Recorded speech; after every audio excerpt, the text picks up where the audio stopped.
Guys, welcome back to another episode of the Whisky Diaries. My name is Martin Lang. We're here live in Scotland at Bladnoch Distillery in the actual warehouse where they allow us to film.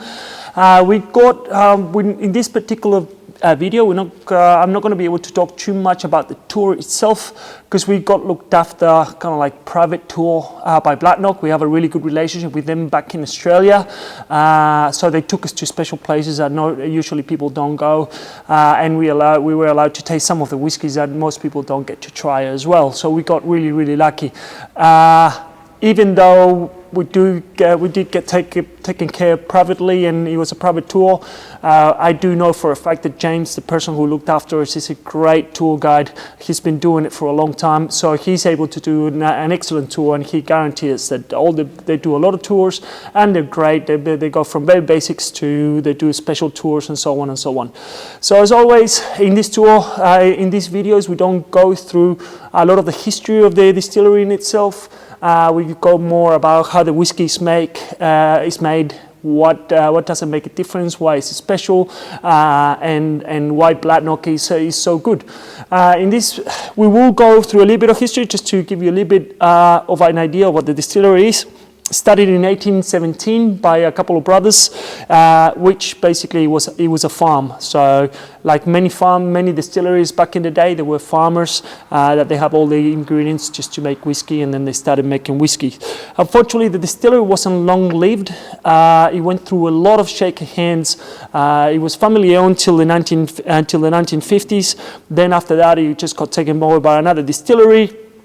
It was shut down all through First and Second World War, so they weren't making any whiskey. Then in the 90s, got taken by another company. Finally, in 97, this is an interesting part. In 1994, got bought by United Distillers. That later on, United Distillers, like most people know, became Diageo. Diageo actually when Diageo bought this company in the 90s, they actually bought it because of Bell's. Bell's was the previous owner of Bell's Whiskey, and this was only producing whiskey for blended whiskies. Now, Diageo bought Bell's just to take over Bell's, but they didn't want Bladnoch, so they basically mothballed it. And they put a contract in place saying that that this distillery wasn't allowed to make any more whiskey forever.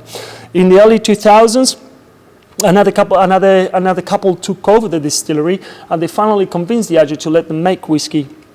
But they were only allowed to make 100,000 litres a year of whiskey. That is nothing, absolutely nothing. Eventually, in 2014, they couldn't keep it up, so I went into administration, and luckily enough, in 2015, David, an Australian entrepreneur, bought it and basically spent $5.5 million in redoing the whole distillery.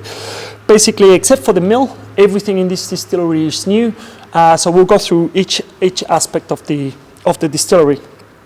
The beautiful part about this distillery is that they have their own water source like right there. Like a lot of distilleries get like kind of lost, or you know that the water is coming down the mountain or something like that. This one, we were like literally looking at the water while it was getting sucked out and filtered, went through UV lights, so it just kills all the bacteria and stuff. So it was beautiful to see. The interesting part about it as well is that they have two streams of water that are basically the same type of river. The water that goes in the main river, that all the ducks, that's water actually gets mixed up with seawater, and it's a bit too salty to be used. So they actually go 3 kilometers down the road, and they did a canal that connects that water that is less salty back to the distillery. So it was really interesting to see. Beautiful, like stunning. Everything is bright green here. So it was very interesting. The other thing about Bladnoch as well, I'm not sure if you do know, is that in 2019, Nick Savage came on board.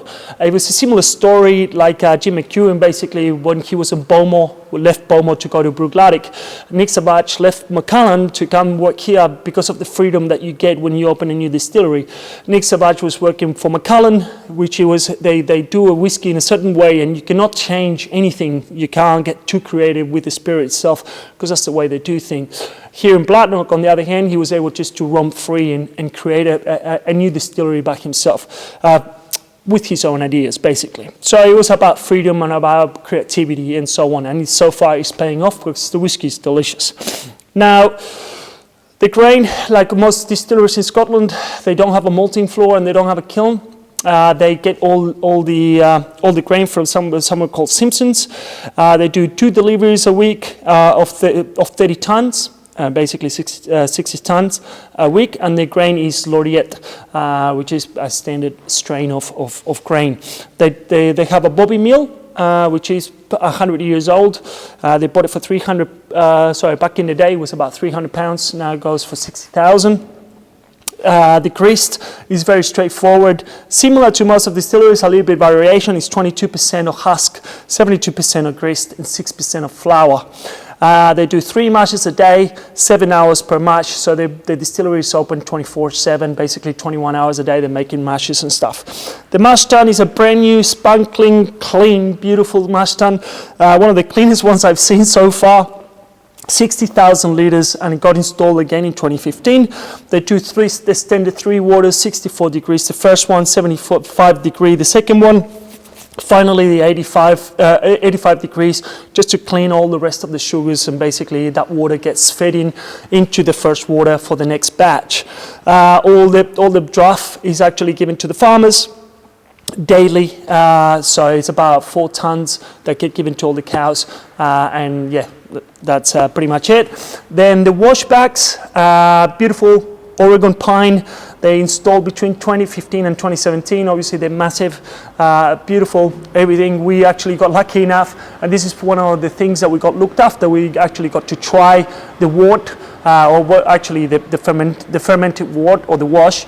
Actually got to take the little flask, and we all got to try it. It was yeah, it tastes like a beer. The fermentation is a very short fermentation, 56 hours, and it comes out at 10% ABV. The yeast is just dried yeast, like a solid yeast, basically gets chucked in. They say that the reason why they use dry yeast instead of liquid yeast is because of the shelf life is better, and because we are actually in the middle of nowhere, it's better to have something with a little bit longer shelf life. One of the things that James, and I forgot to mention this, on a side note, one of the things that James mentioned is that they're very, very appreciative of David coming in here and investing in this distillery, because before him there was no jobs, there was no restaurants, there was nothing here. He created 40 jobs. He gave James a job. He used to be a chef in a restaurant. He used to own his own restaurant. He invested a lot in this community and giving back life to what used to be basically a ghost town. So going back again, sorry. After that, after you got your wash, basically just put it into the stills. The stills again installed in 2015, immaculate, beautiful stills. Obviously copper.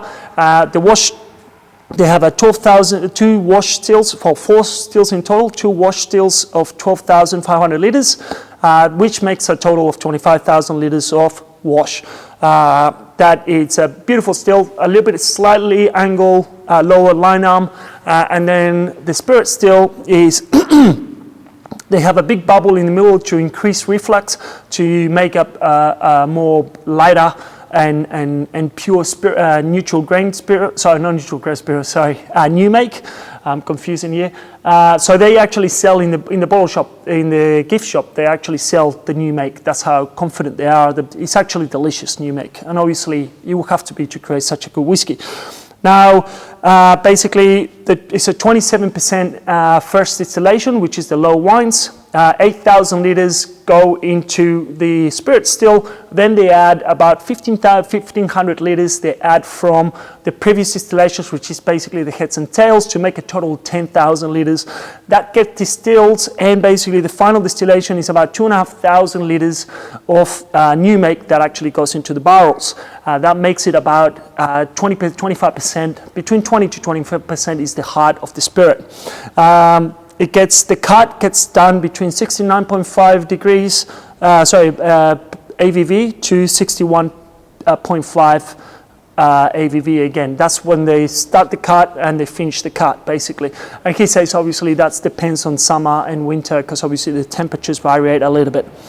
Now, they produce a total amount of 1.5 million litres a year currently.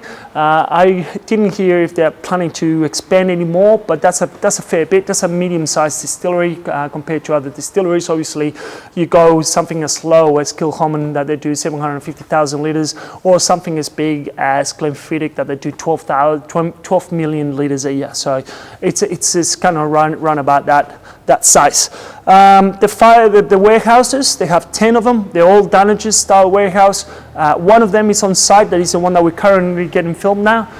They have the other 9. They're about a couple of miles away off site, but they're all traditional style Dunnage warehouse. While we were here, they were still taking barrels back and forth. You can hear the trucks coming in and carrying barrels. I can see them right now coming out. It's actually quite cool to see. It is an actually working distillery. It was really, really good to see all of it doing.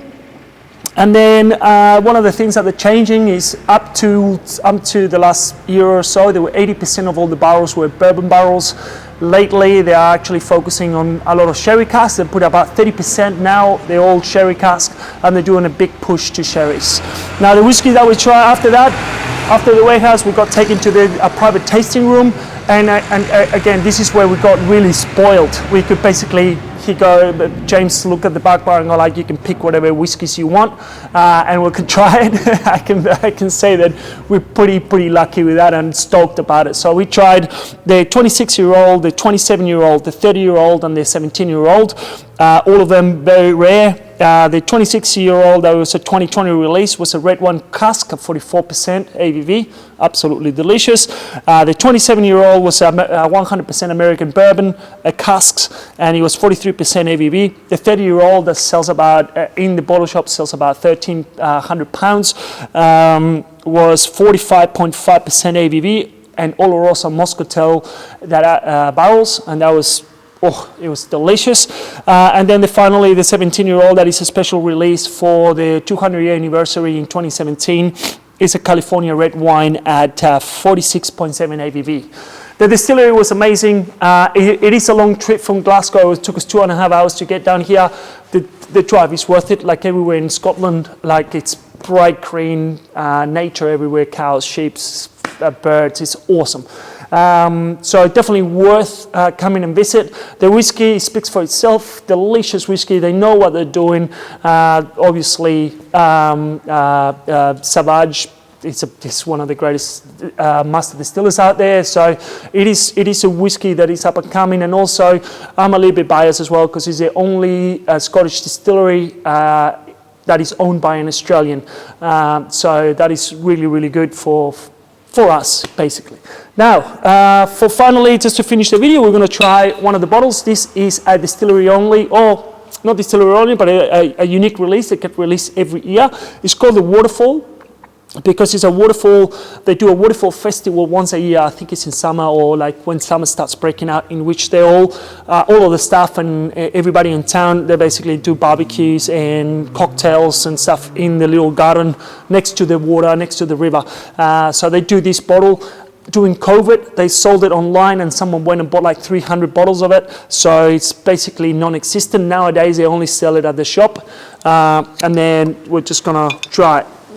Basically, this is one of 1,000 bottles, non-chilled filter, and it's a pop pipe cask finish, batch number 3, and this is the edition 2022. Look at the color of that.